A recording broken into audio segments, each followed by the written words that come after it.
Hello, dear friends, welcome. It's so wonderful to have you join us today. I'm here to talk with you about something truly important, something that touches all our lives, especially as we get a little older. Loneliness. It's a feeling many of us experience from time to time, but for some, it can become a constant companion. Today we're going to explore why staying connected is so vital for our health and happiness, and how we can all work together to keep loneliness at bay in our golden years.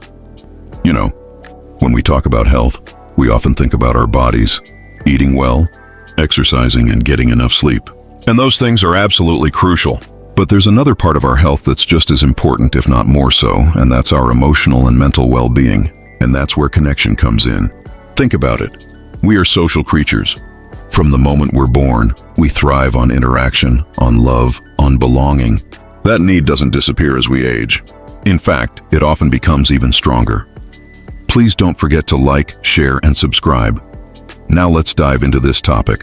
So what exactly is loneliness? It's not just being alone. You can be surrounded by people and still feel lonely.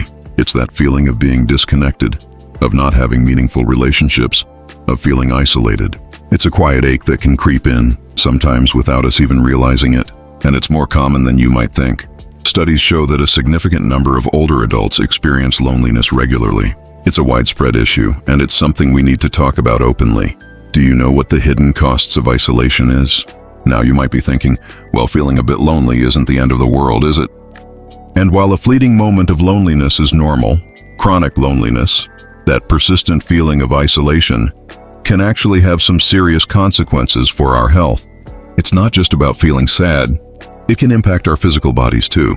For example, research has shown a strong link between loneliness and an increased risk of heart disease and stroke.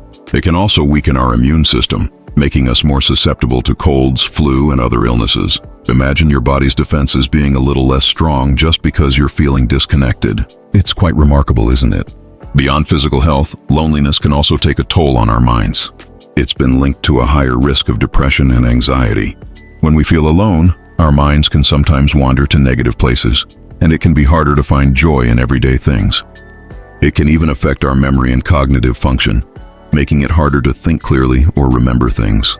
It's like our brains thrive on interaction, and without it, they can start to slow down a bit. Let's find the power of connection as a health booster. But here's the good news. Just as loneliness can have negative effects, staying connected has incredible benefits for our health and well-being.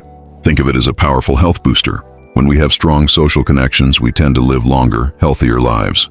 It's true. People with active social lives often have lower blood pressure, a stronger immune system, and even a reduced risk of developing chronic diseases. It's like having a built-in support system that helps our bodies function better. And it's not just about physical health. Staying connected keeps our minds sharp. Engaging in conversations, learning new things with others, and participating in group activities can help maintain our cognitive abilities and even reduce the risk of dementia. Our brains love to be stimulated, and social interaction is one of the best forms of stimulation. Beyond that, connection brings joy, purpose, and a sense of belonging. It gives us people to share our triumphs and our challenges with. It provides emotional support when we need it most. Laughter, shared stories, and a comforting presence can do wonders for our mood and overall happiness. It reminds us that we are valued, that we matter, and that we are part of something bigger than ourselves. Practical steps to stay connected. So, how do we actively combat loneliness and nurture these vital connections? It might seem daunting at first, especially if you've been feeling isolated, but even small steps can make a big difference. Here are some practical ideas, and remember, it's about finding what works best for you. Reach out and reconnect. Sometimes the simplest step is the most powerful. Reach out to someone you know. Think of old friends, family members you haven't spoken to in a while, or even former colleagues. A phone call, a text message, or an email can be a wonderful way to rekindle a connection. Hi, I was just thinking of you and wanted to say hello. That's all it takes. You might be surprised how happy they are to hear from you. Don't wait for others to reach out. Sometimes we need to be the initiators. Join a group or club. What are your interests? Do you love reading, gardening, playing cards? There are so many wonderful groups and clubs out there specifically for older adults. Check your local community center, library, or even online forums. Joining a book club, a walking group, a craft circle, or a volunteer organization can introduce you to new people who share your passions. It's a fantastic way to build new friendships around common interests. Embrace technology. Technology can be a wonderful tool for staying connected, especially if family or friends live far away. Video calls with grandchildren, joining online communities for your hobbies, or even just sending emails can bridge distances. If you're not comfortable with technology, don't be afraid to ask for help. Many libraries and community centers offer free classes or one-on-one assistance to help you get started. Just remember to be mindful of online safety and privacy. Volunteer your time.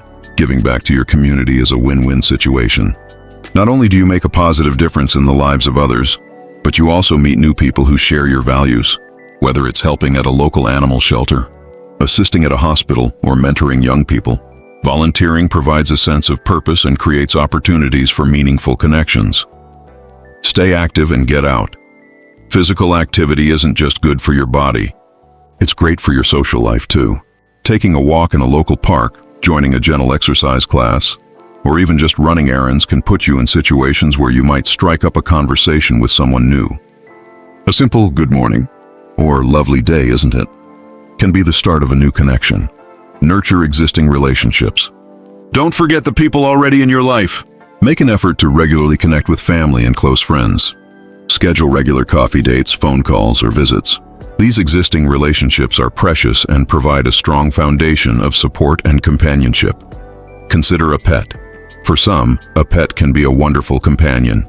A dog, for example, can encourage you to get out for walks, where you'll naturally interact with other dog owners.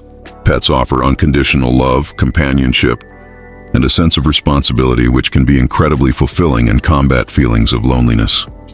Overcoming barriers. I know that sometimes there are barriers that make it harder to connect. Maybe you're a bit shy, or you have mobility challenges, or perhaps you've experienced loss and it feels difficult to open up again. These feelings are completely valid. If shyness is holding you back, remember that most people are just as eager to connect as you are. Start small with a smile or a brief comment.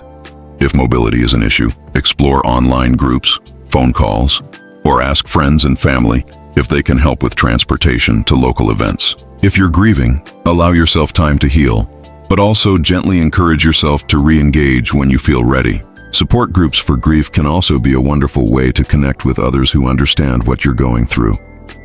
Remember, it's okay to ask for help. There are many resources available, from community services to mental health professionals, who can offer support and guidance if loneliness feels overwhelming. The ripple effect of connection. When we make an effort to connect, it creates a beautiful ripple effect. Not only do we benefit, but we also enrich the lives of those around us.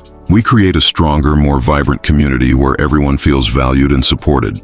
Your smile, your story, your presence, they all matter. So, as we wrap up today, I want to leave you with this thought. Your golden years are a golden opportunity. An opportunity to deepen existing relationships, to forge new ones, and to live a life filled with connection, joy, and purpose. Don't let loneliness steal your happiness or your health. Take that first step, however small it may seem. Reach out, join in, and embrace the wonderful world of connection that awaits you. Remember, you are not alone. We are all in this together, and by supporting each other, we can make our later years truly the best years of our lives. Thank you for joining us today. Stay connected, stay healthy, and keep shining. If like this topic, please don't forget to like, share, subscribe, and leave a comment.